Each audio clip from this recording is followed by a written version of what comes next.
In today's video, we're going to check out a few more basic arpeggio patterns to help your fingers gain the independence they need for fingerstyle playing. Stay tuned.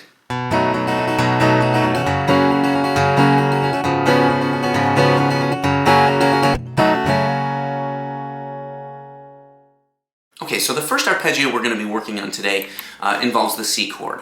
Okay, so I'm going to make the traditional C chord shape, and my pinky on my fretting hand is going to be holding down the 6th string on the 3rd fret, just like that. So now I've got a low G note instead of the open low E string.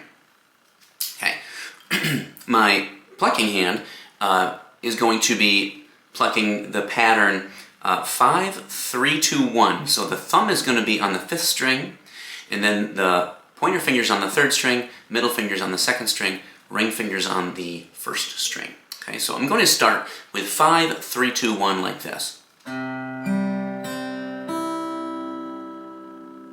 then I'm going to do that again, except now my thumb's going to strike the 6th string. And remember, the 6th string has your pinky on that 3rd fret. Okay, so that's a low G sound, and it sounds like this.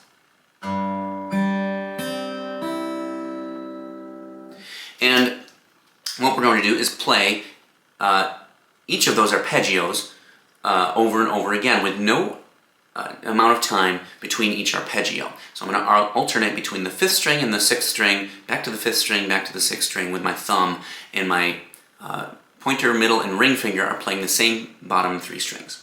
Okay, so it should sound like this.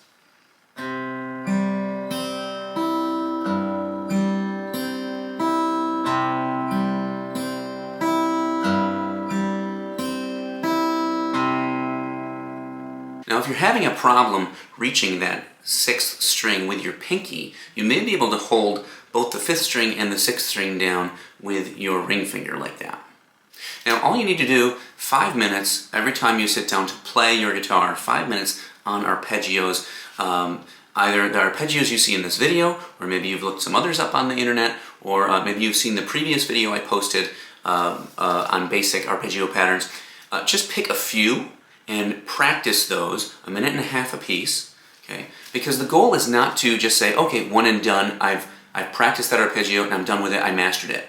That's not the goal. The goal is long-term finger independence. So we're practicing these arpeggios every time we sit down to play, and we're doing this for weeks and weeks and months, and maybe even years, okay? So that our fingers are continuously being trained to move independently. And the next arpeggio involves the same chord, okay, the C chord, and again we're going to hold down that 6th string with either our ring finger if we can, or our pinky if we can.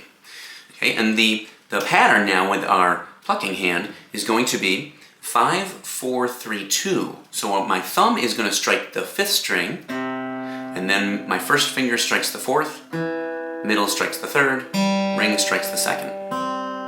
Okay, so instead of 3, 2, 1, it's 4, 3, 2. Okay, so I'm not actually ever striking the high E string, the 1st string. I'm never going to be striking that. Okay, and so that should sound like this.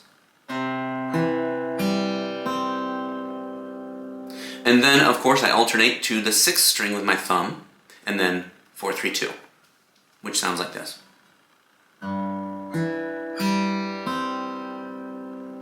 When I put them all together, it sounds like this.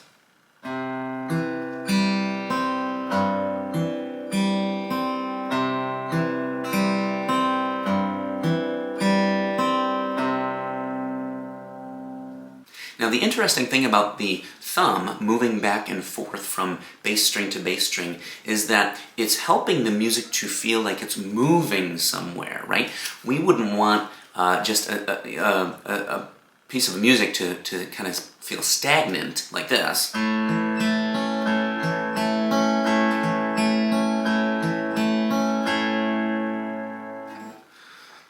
Although that's helpful as an arpeggio pattern to keep your fingers moving independently, we would like to use arpeggio patterns in real musical contexts. Okay, so when we're alternating our thumb from 5 to 6, it provides a sense of harmonic movement in the music, like this. And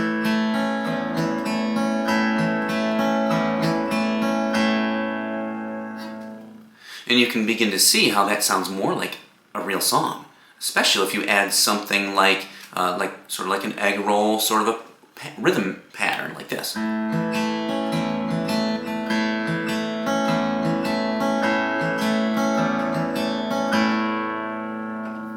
Okay, now it begins to sound more like real music. Well, that's it for today's video. I hope you guys found this video informative and helpful in your endeavor to become a fingerstyle player. Please hit the subscribe button to stay up to date on videos like this. Also, give me a thumbs up. I'd appreciate that. I'd love to hear your comments as well, so please leave a comment in that comment section below. I hope you guys have a great day. Bye-bye.